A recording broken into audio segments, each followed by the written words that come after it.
ውድ ተመልካቾቻችን ዛሬ የምንገኘው በጉለሌ ክፍለ ከተማ ልዩ ቦታው አዲሱ ገበያ አካባቢ ተብሎ በሚጠራው የቅዳሜና የእሁድ ግብይት አካባቢ ነው የምንገኘው ማለት ነው። በዚህ የግብይት ማዕከል በጣም ብዙ የሰብልና የአትክልትና ፍራፍሬ ግብይቶች ይገኛሉ። እነዚህ አቅርቦቶች በጉለሌ ክፍለ ከተማ ንግድ ጽሕፈት ቤት የተዘጋጁ ናቸው። ከዚህ በተጨማሪ በሰብልና በአትክልትና ፍራፍሬ ምርቶች ገበያ ዋጋ ማረጋጋትና አጠቃላይ የቁጥጥር ስርዓቱ ምን እንደሚመስል ከክፍለ ከተማው ንግድ ጽሕፈት ቤት እንዲሁም ከተገልጋዮች አጠቃላይ ያየንበት ሁኔታ አለ። በቅኝታችን መሰረት ከመደበኛ የሽያጭ ሁኔታ ጋር ስናነጻጽረው ከ10 ብር እስከ 25 ብር የዋጋ ልዩነት እንዳለው በተለያዩ ግብአቶች ያገኘንበት ሁኔታ አለ ማለት ነው። አጠቃላይ ያለውን ቆይታ ደግሞ ከተገልጋይና ከአቅራቢ አካላቶች ጋር ቆይታ እናደርጋለን። መልካም ቆይታ። በዚህ በእሁድ ገበያ በተለይ ማለት ነው በሚደረገው ግዢና ከሱቁ አንጻር ስንመለከተው ከፍተኛ የሆነ ልዩነት ነው ያለው ማለት ነው። አሁን ለምሳሌ ላብነት ያህል አሁን ቅድም ስገዛ ያያችሁኝ ሽንኩርት እዚያውም በ30 ብር እየተሸጠ ነው። በሱቅ ላይ ደግሞ 45 ብር ነው የሚሸጡት፣ እስከ 50 ብር ይሸጣሉ ማለት ነው። ስለዚህ 15 ብርና የ20 ብር ልዩነት አለው። ስለዚህ ያው ኑሮ ውድነትን ያው መንግስት ደግሞ ማረጋጋት ብሎ የያዘውም በተግባር በዚህ በሰንዴ ማርኬት ወይ ደግሞ በዚህ በእሁድ ገበያ በምንለው እያየን ያለንባቸው ሁኔታዎች አሉ ማለት ነው። ቲማቲም 70 ብር የነበረው አሁን በ35 ብር ያው አሁን ገዝቼ ተነስቻለሁ ለቤት ማለት ነው። ድንችም እንደዛ በአንጻር ማለት ነው። በተለይና አትክልትና ፍራፍሬ ላይ ያለው የገበያው መረጋጋት ከሱቅም አንጻር ያለው የሱቅ ላይ ያሉትን ዋጋዎችም እንዲቀንስ አድርጎታል የሚል ነገር አለ ማለት ነው። ስለዚህ ሰንዴ ማርኬቱ በጣም እየጠቀመን ነው። በዚህ ይቀጥል፣ የመንግስትም ክትትል ቁጥጥሩ አይለየን የሚል ነገር ነው ያለው። አሁን በጥሩ ሁኔታ በጥሩ ስነ ምግባር በተለጠፈው ዋጋ ሁኔታ እየሸጡልን ነው። ስለዚህ ቆንጆ ነገር እያገኘን ያለንበት ሁኔታ ነው። እሺ፣ ስሜ በኃይሉ ግርማ እባላለሁ። የተገኘሁት አዲስ ገበያ ነው። የገዛሁት ሽንኩርት 3 ኪሎ በ90 ብር፣ ድንች 6 ኪሎ በ180 ብር፣ ካሮት 60 ብር ኪሎ፣ ቲማቲም 2 ኪሎ በ70 ብር ገዝቻለሁ። አሪፍ ነው ገበያው፣ በዚሁ ቢቀጥልልን አሪፍ ነው። 30 ብር ነው እንደ ኪሎ። እዚህ ሸማ ገበያው በየሰፈሩ ይለያል። 45 ብር አለ፣ 50 ብር አለ፣ 40 ብር አለ። እንደ ሰፈሩ ነው የምናየው። ድንችም እንደ ሰፈሩ ይጨምራል። 35 ብር ነው ኪሎ። ቲማቲም 40 ብር ነው። ካሮት 80 ብር ነው። ግን ዛሬ ገበያ ቅዳሜ ገበያ እንደ አጋጣሚ ወጥቼ ባዛር አይቼ ገዝቻለሁ። አሪፍ ነው ብዬ አስባለሁ። እስኪ እንተዋወቅ ስምህን? እሺ፣ እኔ ስሜ ዳንኤል ይነሳው እባላለሁ። ያው እየሰራው ያለው በአዲሱ ገበያ በሰንዴ ማርኬት ቅዳሜና እሁድ አቅርቦት ላይ ነው እየሰራው ያለው። እሺ፣ ይሄ ያው የማህበረሰቡን የኑሮ ውድነት ለመቀነስ ባለው በዝቅተኛ ዋጋ ማህበረሰቡን ለማገልገል ተብሎ እንደውም የዋጋ ግሽበትን ለመጠበቅ ተብሎ የተዘጋጀ ነው። ያው ያለ የምታቀርባቸው አትክልትና ፍራፍሬ ነው። አትክልትና ፍራፍሬ አሁን ለምሳሌ ቲማቲም እስከ 50 ብር ነው ሱቅ ላይ እየተሸጠ ያለው፣ ግን በሰንዴ ማርኬት እየተሸጠ ያለው 35 ብር ነው።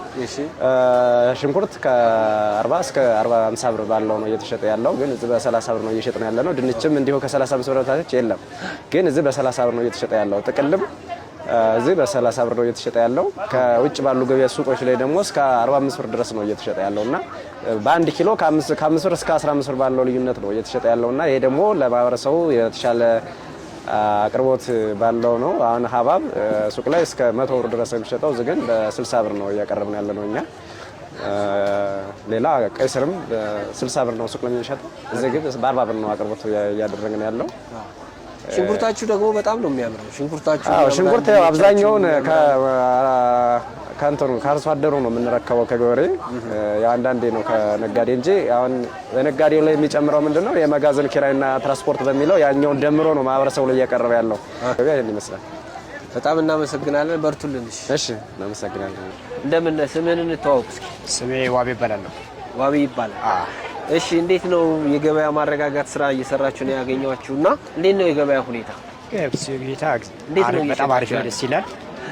ለኛም ብቻ ሳይሆን እንኳን ለህዝቡ ራሱ በጣም ጠቃሚ ነው እና አሁን ከሁሉም ከሚታይ ነገር ተመስገን በጣም አሪፍ ነው። የገበያ መካከል በስንት ነው የሚሸጡት? እስኪ ቲማቲም አሁን ድንች አንደኛ የሚባል ድንች ነው 30 ብር የሚሸጠው። ከሱቅ ነገር ቢያንስ 15 ምናምን እንደዛ ነው። አሁን ሽንኩርቱ በጣም አሪፍ ሽንኩርት ነው 30 ብር የሚሸጠው። 30 ብር እያለ ነው። አቮካዶ ደግሞ 80 ብር የሚሸጠው። ያው ፓፓያም ርካሽ ነው 60 55 የሚችለው ይሄ ሀባቡ ምናምን እንዴት ነው ዋጋ? እሱ 65 ከሱ ጋር ያላችሁ ልዩነት የዋጋው ልዩነት ምን ያክል? በጣም ሰማይና ምድር ነው እሱ። ኦኬ ቢያንስ ፓፓያ ሱቅ ላይ እስከ 100 ምናምን የሚችለው እኛ ጋር ደግሞ 60 ብር የሚችለው ፓፓያ እስከ 100 ምናምን የሚችለው። እሺ ማህበረሰቡስ እየመጣ እየገዛ ነው? ማህበራዊ በጣም ደስ ብሎት ነው የሚመጣው አይደለ? ከሳምንት ጠበቁ እስከመጡ ድረስ ከየት ነው ጊዜያቸው ከገበሬ ሲመጣ እዛ ነው የምንረከበው። ከዛ ደግሞ ከዛ ተረክበን ደግሞ ወደዚህ ነው የምናመጣው። ስለዚህ ሁሉም ነገር የተትረፈረፈ ነው። ቀይስር ሁሉም ነገር በጣም አሪፍ ነው። ጥሩ እንግዲህ የእሁድ ገበያዎች ዋና ዓላማ የኑሮ የማረጋጋት ስራ ነው የሚሰሩት። በዚህ ሂደት ውስጥ እንደ ክፍለ ከተማችን ከ31 መዳረሻዎች ቦታዎች አሉን። በእነዚህ ሂደት ውስጥ ሁለት ነገሮች ነው እየሰራን የምንገኘው። አንዱ አቅርቦት ነው። በአቅርቦት ደረጃ በአትክልትና ፍራፍሬ በጣም በርካታ የሆኑ አይነቶች ይቀርባሉ። ሁለተኛው ደግሞ በሰብል ምርት ነው። ከአትክልትና ፍራፍሬ አኳያ እንደምታዩት ዋጋው ተመጣጣኝ የሆነ አቅርቦት አለ። በዚህ ሂደት ውስጥ በጣም በርካታ የሆኑ አይነት ያላቸው አይተሞች ቀርበዋል። እንደ ቲማቲም፣ ሽንኩርት፣ ቆስጣ፣ አጠቃላይ እንደ ሀባብ እንደምታዩትም የአትክልትና ፍራፍሬ ዝርያዎች በጣም በርካታ የሆኑ በዚህ እሁድ ገበያ ላይ ቀርበዋል ማለት ነው። በዚህ ሂደት ውስጥ አንዱ ዋጋን እስቲሜት አድርገን ነው ለነጋዴዎች የሰጠናቸው። በዛሬ ቀን የእሁድ ገበያ ዋጋ ሽንኩርት 30 ብር ነው። ድንች በተመሳሳይ 30 ብር ነው። አጠቃላይ ተመጣጣኝ ነው ማለት ነው። በዚህ ሂደት ውስጥ አንዱ ከመደበኛ ገበያ ጋር ስናነጻጽረው ዋጋቸው ከ15% እስከ 25% ባሉ ሬንጅ ውስጥ ነው ያሉት። በዚህ ሂደት ውስጥ ያው የዋናው መደበኛ ገበያውን የማረጋጋት ስራ እየተሰራ ነው የሚገኘው ማለት ነው። በተመሳሳይ ምርትም የሰብል ምርትንም ስንመለከት አንደኛው እና ዋነኛው በሸማቾች አማካኝነት የሚቀርብ ነው። ሁለተኛ ደግሞ ከኢንዱስትሪ ምርቶች አማካኝነት የሚቀርብ ነው ማለት ነው። ስለዚህ የምርት ዋጋቸው እዚህ ገበያ ማዕከል ላይ የሚቀርበው ከሌሎቹ መደበኛ ገበያ ላይ ተመጣጣኝ የሆነ ዋጋ እየተሸጠ ነው የሚገኘው። ዞር ብላችሁ እንዳያችሁትም በተመሳሳይ ከ15 እስከ 25 ባለው ሬንጅ ውስጥ በፐርሰንት ደረጃ እየተሸጠ ነው የሚገኘው ማለት ነው። ከቁጥጥር ጋር በተያያዘ አንዱ በቅንጅት ነው የሚሰራው ይሄ ተግባር። አንዱ ዋነኛውና ዋጋ ጭማሪ እንዳያደርጉ ነው ቁጥጥር እያደረግን የምናየው።